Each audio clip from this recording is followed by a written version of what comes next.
Coucou toi, aujourd'hui on va parler d'une réalité souvent invisible mais malheureusement omniprésente, la solitude et la détresse émotionnelle. Des personnes autour de nous peuvent, peut-être même nous, pouvons traverser des moments difficiles sans que personne ne s'en rende compte, pas même ton entourage. Donc la question du jour est comment être plus attentif à ce que les autres vivent réellement. Je dirais même comment prendre soin les uns des autres. La solitude et la dépression sont des douleurs invisibles. On dit souvent que la solitude est un mal silencieux. On peut être entouré de monde, mais se sentir totalement seul à l'intérieur. C'est cette douleur invisible que vivent beaucoup de personnes et qui est souvent mal comprise. Car beaucoup d'entre nous ne réalisons pas que derrière un sourire ou une conversation légère se cachent parfois des tourments. Combien de fois t'es-tu entendu répondre « Ah mais je ne savais pas !» Et oui, la dépression et l'anxiété, la tristesse ne se voient pas toujours. Ce sont des blessures intérieures qui demandent de l'attention envers l'autre et de l'écoute. Alors, comment pouvons-nous être plus attentifs ? La première étape est d'apprendre à reconnaître les signes.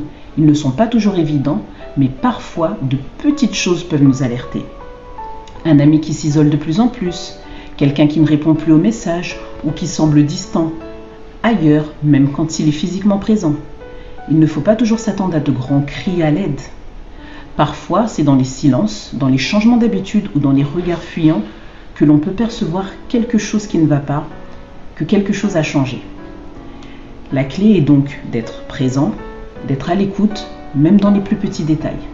Je sais que ce n'est pas facile car nous avons des vies qui sont compliquées et qui allons très très vite, donc des fois nous ne prenons pas le temps de nous poser pour comprendre. Mais prendre soin des autres est un acte de bienveillance et par-dessus tout un acte d'amour pour son prochain. Prendre soin des autres ne demande pas toujours de grands efforts. Parfois un simple petit message, une question sincère telle que « Comment vas-tu vraiment ?» Cela peut faire toute la différence.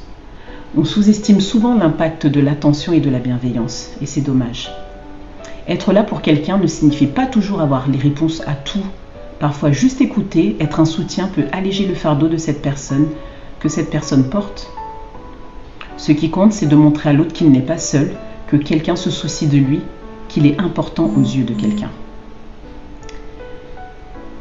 Donc cette vidéo a pour but aujourd'hui de nous aider à prendre conscience du fait que chacun de nous peut traverser des moments difficiles, même si cela ne se voit pas. Et il est de notre devoir en tant qu'humains de prendre soin les uns des autres et de ne pas perdre ses valeurs fondamentales. Dernier petit point, la santé mentale. Elle doit être une priorité pour tous. Prendre soin de sa santé mentale et de celle des autres est essentiel. Il ne faut pas avoir peur d'aborder le sujet de la dépression, de l'anxiété ou de la solitude. En parler, c'est déjà un premier pas vers la guérison. Il est donc important de rappeler à ceux qui souffrent qu'il n'y a aucune honte à demander de l'aide, que ce soit auprès des amis, de professionnels ou de proches, il existe des ressources pour alléger votre poids. Donc ne pas rester seul face à ces difficultés car des solutions existent. Je conclurai cette vidéo en disant ceci. Dans un monde où tout va de plus en plus vite, nous devons prendre le temps de nous soucier des autres. La solitude et la dépression sont des réalités auxquelles beaucoup sont confrontés en silence et c'est ce qui est triste et dommage.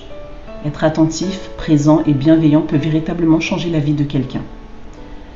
Prenons donc soin de ceux qui nous entourent. Je répète, un petit geste, une petite attention peut faire toute la différence. Soyons donc cette lumière pour les autres. Je vous embrasse et je vous envoie beaucoup d'amour. À très bientôt.